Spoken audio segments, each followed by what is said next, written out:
Hey everybody, welcome to the channel. WildMax1 here, bringing another Raid Shadow Legends video, and we are doing another champion guide today, this time going all the way back to the beginning with the first champion that ever carried me on my account and that I first cleared a wave with. I'm talking about the attack-based rare from the Dark Elves faction, Kael. Today I'll be breaking down his kit, showing you how to build him right, both earlier and later game, and finally doing a campaign and arena showcase. So with that, let's get into it. Now, alongside Relic and Aethel, Kael is one of the first 3 starter champions that you're going to get to choose for your journey in Raid Shadow Legends. In my opinion, he's the best of the 3, offering a great blend between AoE damage and single target damage, making him relevant for both wave-based content and for boss encounters.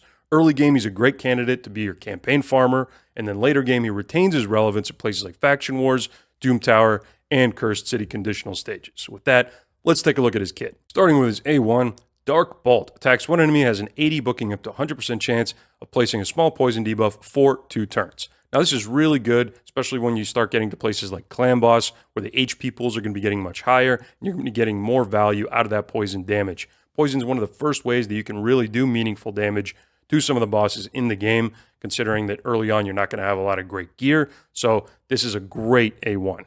Moving on to his A2, Acid Rain. Attacks all enemies, has a 15% extra chance of inflicting critical hit, and fills the turn meter of this champion for every champion killed by 25%. So if you take down a whole wave, he's basically going again. This is on a 3-turn cooldown. You can boost the damage a little bit by booking it. Really, this is his whole wave clear right here. Again, having that 50% extra crit modifier, very nice, and this is just a really solid ability on a 3-turn cooldown for wave-based content. Moving on to his A3, Disintegrate. Attacks 4 times at random. Each hit has a 40% booking up to 50% chance of placing a big poison debuff for 2 turns. 5-turn booking down to a 4-turn cooldown. This is where his big boss damage comes from. So for those of you that don't know, the 5% or the 2.5% for poisons refer to the damage that the target with the poison is going to take in their next turn in terms of their max HP.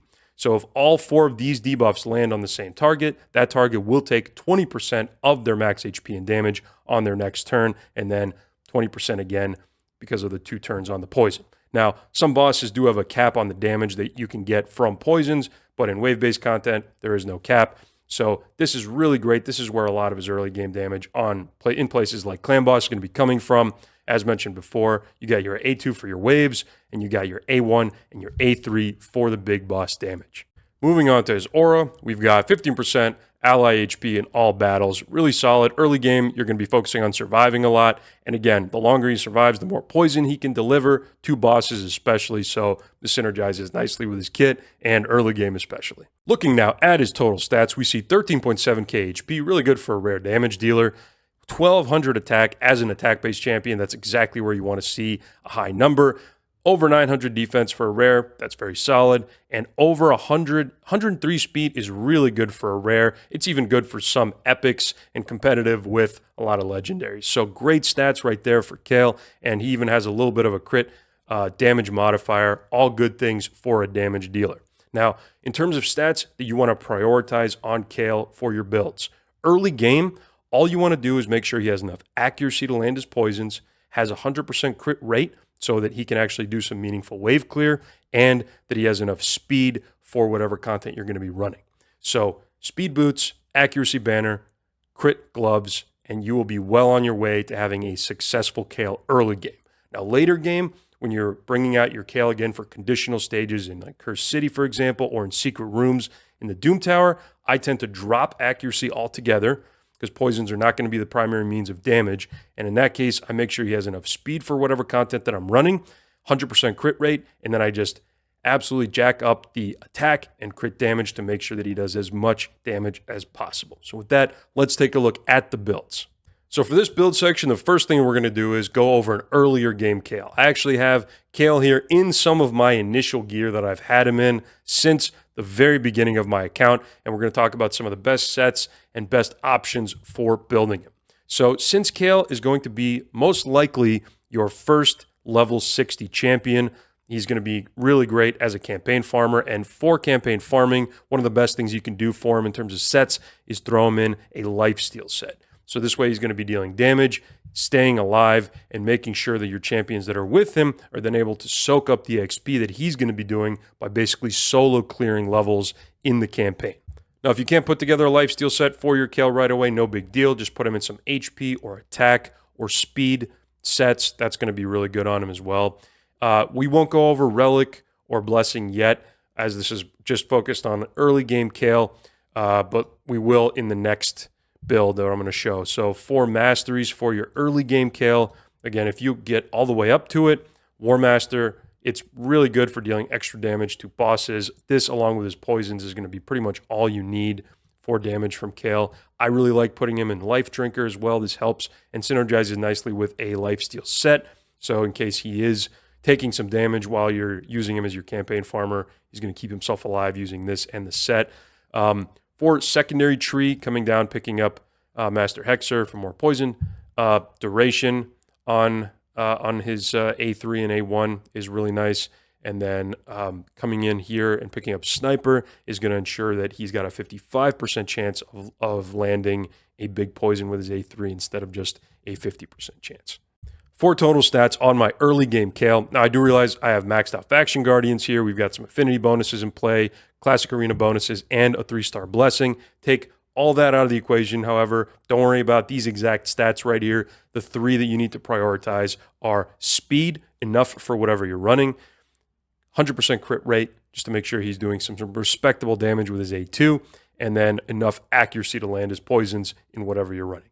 After that, any additional stats you're going to be getting, you can put that into some crit damage for him if you want, attack if you want, or survivability. I think early game, having more survivability is going to be more important once you hit the speed and accuracy caps for the content you're going to be running. So now we're going to be taking that early game Kael that I just showcased, and we're going to be taking for a spin in 12-3 Brutal in the campaign. This is one of the best places in the game to farm in terms of balancing XP gained and silver gained, and I still use it today. So here we have Kael as our carry in this composition, and then 3 food champs that we're going to be bringing. So the XP split on this is going to be 25% of total XP for this stage is going to be going to Kael, and then 25, 25, and 25 is going to be split among the remaining 3 champs. So 75% of the total XP is going to be going to the champs where you need to actually level it, which is the most efficient way to level your champions. So we're going to go in. It's the gear we just saw. So he's in his lifesteal set. There we go, clearing the wave with his Acid Rain, dealing good damage with his A3 right there. You see the poison ticks coming into play. Now, if ever he gets low or takes some damage, he's going to heal himself up right away using that lifesteal set, or if he gets low enough with his Masteries as well, if you built him the way I did. So your gear may not, and stats may not be exactly as you see them here, but again, it doesn't matter. He will get you through it once you hit the thresholds you need for speed and some damage, and then you can use this to progress your account much faster.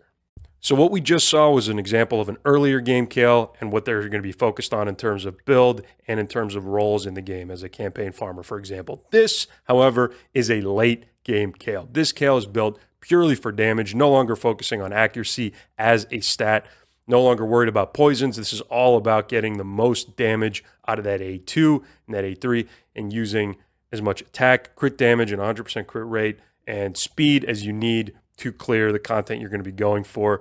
We could be talking Faction Wars, Cursed City Hard, conditional stages, or perhaps Doom Tower Secret Rooms. All are going to be great options for this kind of a Kael build to tackle. So the first thing we want to make sure to do is build this Kael in some kind of an ignore % defense set. So we're talking Savage, Instinct, Lethal, 6-piece Stone Cleaver if you have it, 6-piece Merciless. Any of those are going to be good options. And now with gear swaps, these kind of builds are going to be more and more likely on your Kael. For example, if you're missing some damage dealers in your Dark Elves faction on the Faction Wars, this is definitely going to be a place where you can throw in some of your best attack-based gear and watch what Kael can do. So putting him in an ignore % defense set is going to be important. Pair that up with something like a Cruel, or in my case, a Zeal set, and you're going to get even more damage out of him. For my total stats on my late game Kael build, we have just over 30k HP, 5k attack, 2.1k defense, almost 2.2, 276 speed, crit capped, and 273 crit damage. I am no longer focusing on accuracy as a priority stat on my Kael. For relics on your Kael, I put them in a Malefic Talon.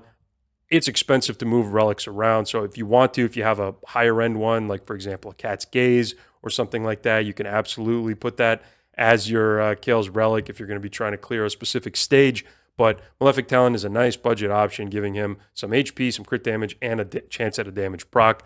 Can't go wrong with this relic, and especially for how accessible it is. Now, for blessings, Phantom Touch, great, some extra damage. As a rare, he doesn't have access to some of the better ones like Crushing Rend or potentially Slayer or something like that, so Phantom Touch is definitely an option. And now for Masteries, these obviously look quite a bit different than the earlier game Kael. Here we focused on still going for Deadly Precision and for Keen Strike, but then I'm going to be showcasing him today in Arena, so I also put him in Shield Breaker as we're going to be potentially encountering some shields there. We still have him with Life Drinker, added Cycle of Violence for a chance to reset some abilities. We want him with as much ignore percent defense as possible, so Helm Smasher is our tier 6 mastery of choice. Secondary tree, we went down the defense tree to pick up improved parry, extra heal from Bloodthirst, and then extra chance to counterattack with Retribution and Deterrence. For today's late game Kael showcase, we've built a team around him featuring Ancora as our speed lead and as our reviver, UDK there to try to keep the damage off the team, and Lydia there for support to Kael's damage. We're going to be going in against a team with Arbiter, Trunda, Skullcrown, and Geomancer. So let's just go in on auto and see how this one's going to work. I have not speed tuned anything. I'm actually very curious to see how this is going to go since Kael is extremely squishy and he also does not have any... Oh, there we go. Nice damage coming in from Kael, killing everybody except for Skullcrown surviving due to her passive, and then the Geomancer... I actually didn't see why he didn't take any damage. Could have been a bad affinity matchup since Kael is magic and he is force. But quick victory there. Good damage from the Kael. Let's go right into the next match. All right, so one thing I didn't anticipate is it's getting a little bit closer towards the end of the week, closer to reset, and I already have my defense in, getting ready for a platinum push. And in this case, we are facing some very strong teams, so Kael's going to need a little bit more help to try to get some damage off. So we're going to be going against Odin, Sir Nicholas, Lady Noelle, and Empress here using our bias, Sifi, and Empress on our own team, and then Kael there. Hopefully he's going to be able to get lined up and do some damage. So hopefully he's not going to take any hits before he does any damage, because he's basically made of wet tissue paper right now. 30k HP, no stone skin. As you can see, we've got just monsters around him over here. He's swimming in some deep waters. All right, so speed boost from our bias, another speed boost from Sifi, stone skin strip from Empress. All right, let's go. Come on, Kael. Do some damage. There we go. Great damage. Took out Lady Noelle. Took down most of the opposing team. They're almost gone. Okay. All right, so now we're going to try to make sure that this Empress is not... No, that didn't work. That's fine. Okay, good. Our own Empress's passive is coming into play here. That's nice. I'm going to switch him just to make sure that we have some safety with his revive there. All right, can't do any damage. We're just going to move it along. Kael goes down because he gets touched in this one. Any hit from the enemy was going to be the end there, pretty much. All right, let's go with his A3. Let's see what that does. Good damage, taking out the Odin. Very, very solid there. Let's go, Kael, carrying us through this match. Right, guys? Carrying us completely. All Kael in this case. All right, there it is. So Kael there doing the majority of the damage, 280,000, absolute beast. This was all just to show Kael can do some damage. That A2 built with damage is going to be really good in the places already called out. So Faction Wars, Curse City, and Doom Tower Secret Rooms. Obviously, you're not going to be using a rare in this ultra late game as you progress, but just know that regardless of whether you're building him for the early game or for late game specific stages, Kael is still going to be useful for your account and is one of my favorite rare champs. And there you have it, everybody. Kael, one of the first champions you're likely to pick in Raid Shadow Legends, but don't forget about him because he could be relevant for your endgame account. If you like today's video, please consider liking, subscribing for more content like this in the future. Let me know down in the comments below if there's any other champion guides or showcases that you'd like to see on the channel, and do check out some of my other videos and guides. Thank you for watching today's video. Thank you for your time. Have a great day, and I'll catch you in the next one.